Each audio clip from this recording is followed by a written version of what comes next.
জনকপুরের রাজপুত্র বরুণ কুমার।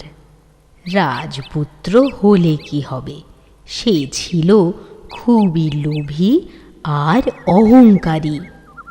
মন্ত্রীপুত্র মলয় কুমার আর সেনাপতি পুত্র সুধীর কুমারের সঙ্গে তার বন্ধুত্ব থাকলেও বরুণ কুমার যে রাজপুত্র, কথায় কাজে সব কিছুতেই সেই অহংকার ধরা দিত। দেখো, তোমরা আমার বন্ধু, কিন্তু এই বন্ধুত্বে আমার থেকে তোমাদেরই লাভ বেশি। এ কথা বলছো কেন বরুণ কুমার? বন্ধুত্বে আবার লাভ লোকসানের কি আছে ভাই? আছে বন্ধু, আছে। এই ধরো আমি রাজপুত্র, তোমরা এই বলে গর্ব করতে পারো যে রাজপুত্র বরুণ কুমার তোমাদের বন্ধু, কিন্তু আমি বুঝেছি, আমাদের বন্ধু পরিচয় দিতে তোমার গর্ব করার মতো কিছুই নেই। ঠিক, একেবারে ঠিক বলেছ। তা বলে আমি তোমাদের ছোট মনে করি এ কথা কিন্তু ভেবো না।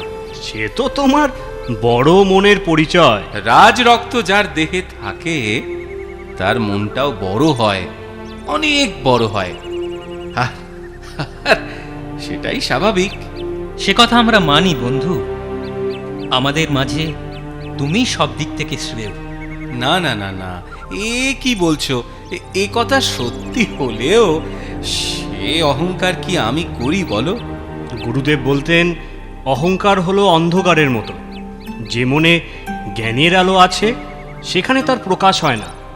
তুমি জ্ঞানী বলেই মনের অহংকার জ্ঞানের আলোয় ঢেকে রাখতে পারো। কিন্তু বন্ধু, গুরুদেব আরও একটা কথা বলতেন, তোমাদের স্মরণে আছে কি? কি কথা বন্ধু?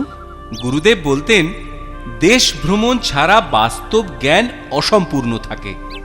রাজগৃহের বাইরে যে জগৎ, তাকে ভালো করে চেনো, জানো, তবেই তোমরা প্রকৃত জ্ঞানী হয়ে উঠবে। ঠিক তো, আমরা তো ভুলেই গিয়েছিলাম সে কথা। তাহলে তো আমাদের তিনজনেরই জ্ঞান অসম্পূর্ণ রয়ে গেছে। তাহলে এখন কি করণীয় বন্ধু?